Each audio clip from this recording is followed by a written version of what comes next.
ये आपकी जिंदगी के लिए बहुत ही महत्वपूर्ण होगी, क्योंकि इसके पीछे हमने या जिन लोगों ने रिसर्च किया है उन्होंने अपनी जिंदगियां लगा चुके हैं। उसको जो एक्सट्रैक्ट है मैं आपके सामने दे दे रहा हूँ। तो पहली बात करेंगे कि हम बीमार क्यों होते हैं। कितने लोग ऐसे हैं जिनको लगता है कि मुझे बीमार नहीं होना चाहिए, करीबन हर एक को।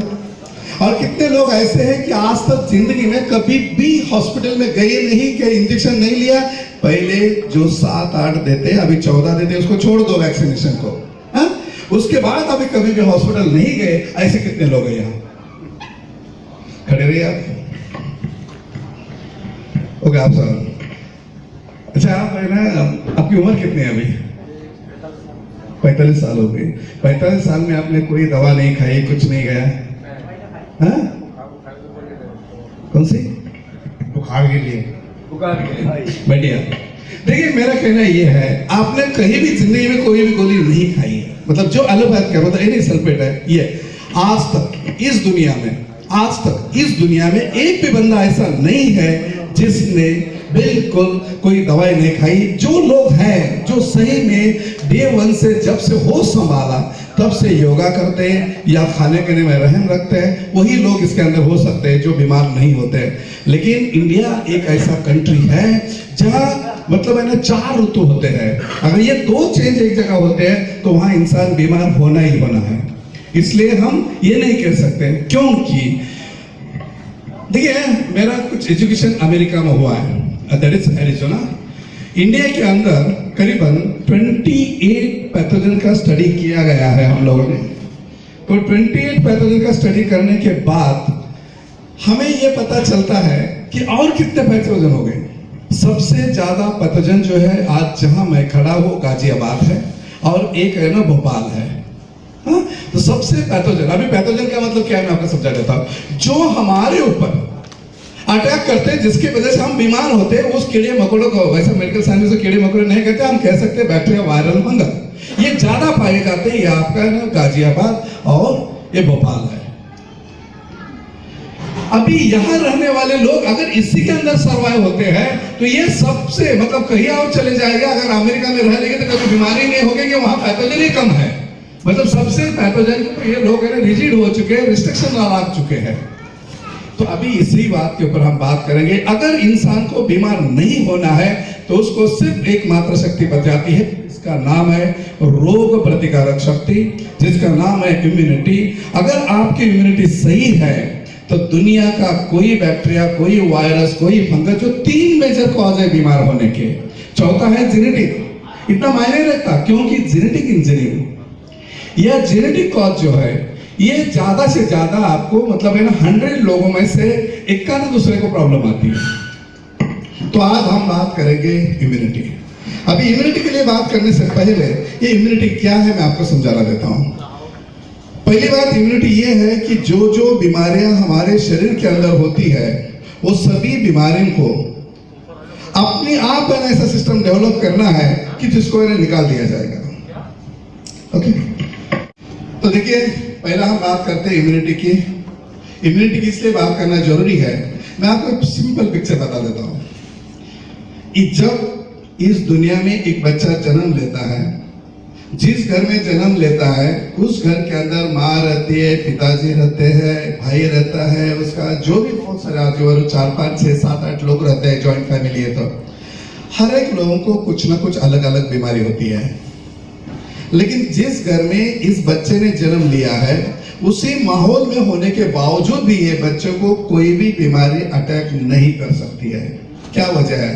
तो वो वजह एकमात्र है, ये बीमारियां इसलिए अटैक नहीं करती, उस बच्चों को माँ का पहला दूध मिला है जो बच्चों को रोग प्रतिरोधक शक्ति प्रदान करता है। और ये माँ का दूध कैसा होता है मैं आपको बताना चाहूंगा। ये माँ के दूध के अंदर ऐसे कंटेंट 90 पाए जाते हैं जो आज के तारीख में मेडिकल साइंस ने इसमें से 10 या 12% बना चुका है, बाकी कंटेंट अभी तक बना नहीं पाया है। एक एक की बात करें हम लोग। पहला कंटेंट जो इसके अंदर पाया जाता है दैट इज इम्यूनोग्लोबुलिन्स। ये करीबन 4 प्रकार के होते हैं। इम्यूनोग्लोबुलिन जिस तरह से आप एंटीबायोटिक्स लेते हैं, ये आपका एंटीबायोटिक्स है, एंटीवायरल, एंटीबैक्टीरियल, एंटीफंगल है। मतलब जो कॉमन बीमारियां होती है उसको इम्यूनोग्लोबुलिन जो है ये बीमारी को साफ करते हैं। अभी हम बात करें हाल के दिन में रिलायंस लाइफ साइंस और सीरम इंस्टीट्यूट ऑफ पुणे ये लोगों ने ना एक इम्यूनोग्लोबिन डेवलप किया है, दैट इज IgM। उन बच्चों को दिया जाता है जो बार बार बीमार होते हैं। अभी देखिए, मैं आपको एक बात बताना चाहूंगा, आप लोगों से जुड़ी भी है वो। हम बच्चों को वैक्सीनेशन करते हैं, वो अगर एक बार वैक्सीनेशन किया तो वो बीमारी दोबारा नहीं होना चाहिए, बराबर है, इसलिए करते हैं। लेकिन फिर भी अगर बीमार हो रहे तो वैक्सीनेशन के अंदर कहीं ना कहीं खामियां हैं, ये तय है। दूसरी बात है, अगर ये नहीं समझ में आती तो दूसरी बात मैं आपको बताना चाहूंगा, अगर एक बीमारी के लिए एक हमने एंटीबायोटिक्स लिया तो वो बीमारी दोबारा नहीं होना चाहिए, ऐसा डॉक्टर का कहना है। अगर वही बीमारी बार बार हो रही है तो आपको या आप या वो पर्सन जिन्हें ये कहेंगे हम लोग कि ये जो बंदा है ये हमेशा डीजेनरेटिव डिसीज का शिकार बन रहा है। अभी डीजेनरेटिव डिसीज का मतलब क्या है? डीजेनरेटिव डिसीज का मतलब है एक ही बीमारी बार बार होना। मैं आपको एग्जांपल दे देता हूं। यार, कितने लोग ऐसे हैं जिनको आज तक जिंदगी में कभी भी कॉमन कोल्ड या सर्दी नहीं हुई?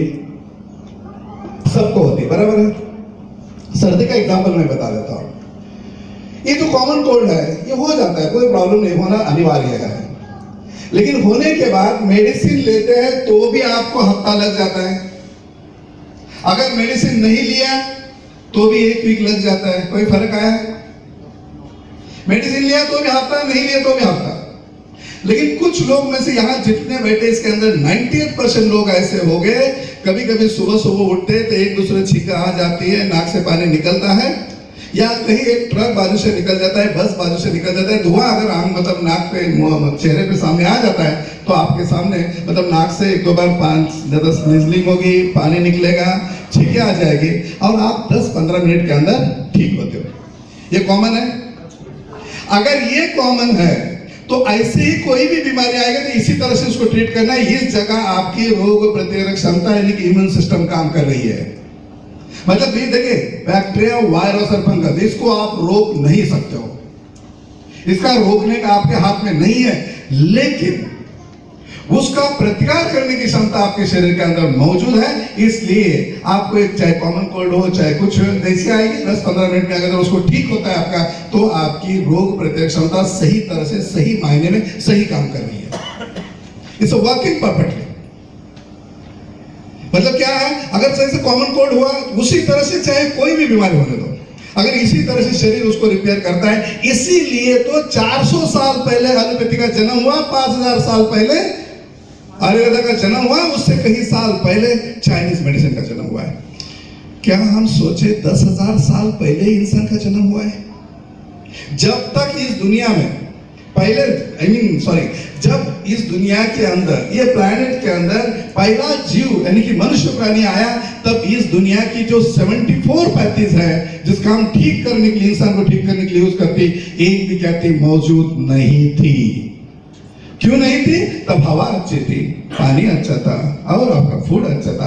ये पोल्यूटेड हो गया, इसलिए प्रॉब्लम शुरू हो गई। इसलिए आज मेडिसिन, आज तो सिर्फ एलोपैथी है, लेकिन जो मेरे भाई हैं यहाँ मेडिकल में प्रैक्टिस करते हैं, आज तो न्यूक्लियर मेडिसिन आया है, न्यूक्लियर मेडिसिन पे ऊपर काम कर रहे हैं। हाँ, लेकिन आगे चल के और कौन सा न्यूक्लियर मेडिसिन या और कौन सा वर्जन आएगा पता नहीं है, क्योंकि आज जो भी हम इंसान को ठीक करते हैं इसमें से 98% बीमारियां ऐसी भी है उसको पूरी तरह से हम परास्त नहीं कर पाए हैं।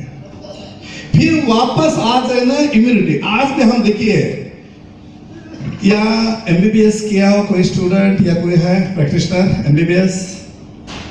ओके, नहीं, एमबीबीएस के 3rd ईयर में 4th चैप्टर में हमें इम्यूनोलॉजी का एक सब्जेक्ट सिखाया जाता है, इम्यूनिटी के बारे में। लेकिन ये कितने पढ़ने का है? गिन के 16 पढ़ने का है। और आज के तारीख में हमारे पास एमडी मेडिसिन है, एमडी कार्डियो है, फिर MD that is a cancer love whatever सब कुछ है, लेकिन एमडी इम्यूनोलॉजी आज भी इंडिया के अंदर मौजूद नहीं है। कि इम्यूनोलॉजी इसके ऊपर स्टडी आज पहली बार शुरू हुआ है, क्योंकि दुनिया के सभी मेडिसिन आज तक फेल आते जाए, एकमात्र ऑप्शन बचता है कि आप रोग प्रतिरोधक क्षमता बढ़ा दो तो आप पहले बीमारी से सशक्त कर सकते हैं, चाहे कैंसर हो चाहे HIV हो। HIV के बारे में कमेंट करना बहुत बोल्ड होगा, लेकिन मैं आपको एक प्रैक्टिकल एग्जांपल देता हूं इंडियन लैंग्वेज में। दुनिया भर का उल्टा पुल्टा काम करने वाले हमारे बहुत कुछ लोग होते, सबका HIV नहीं पाया जाता है। मतलब HIV से कई गुना पावरफुल हमारी रोग प्रतिरोधक क्षमता है। अगर ये सही है तो आपको इस दुनिया के अंदर कोई बीमारी से डरने की जरूरत नहीं। तो रोग प्रतिरोधक क्षमता मिलती कहां से? तो रोग प्रतिरोधक क्षमता हमें जो मिलती है वो सिर्फ और सिर्फ मां के पहले दूध से मिलती है। इसके अंदर ऐसे कंटेंट होते हैं जो 90 होते हैं, उसके बारे में काफी लंबी बात करेंगे हम लोग। लेकिन मां का दूध तो दोबारा नहीं मिलेगा, इसलिए मेडिकल साइंस ने मां का पहला दूध और गाय का पहला दूध, क्यों गाय का पहला दूध? इस दुनिया के अंदर जितने भी मिल्किंग एनिमल्स है, इंसान छोड़ के जितने भी मिल्किंग एनिमल्स है, इसके ऊपर करोड़ों पेजेस अवेलेबल है। सिर्फ मां का दूध और गाय का पहला दूध, ये दोनों के अंदर एकमात्र साम्य है। क्या साम्य है? मतलब मेडिकल टर्मिनोलॉजी की बात करें, structure, function, identification, genetic engineering, biological value, everything is the same. आप कह सकते हो इसको, ये जो है that is a carbon copy है। जेरॉक्स कॉपी MM में फर्क आ सकता है, कार्बन कॉपी में कभी फर्क नहीं आ सकता। हालांकि कार्बन कॉपी है जो अगर कार्बन नया है तो ओरिजिनल से कहीं गुना पावरफुल होती है।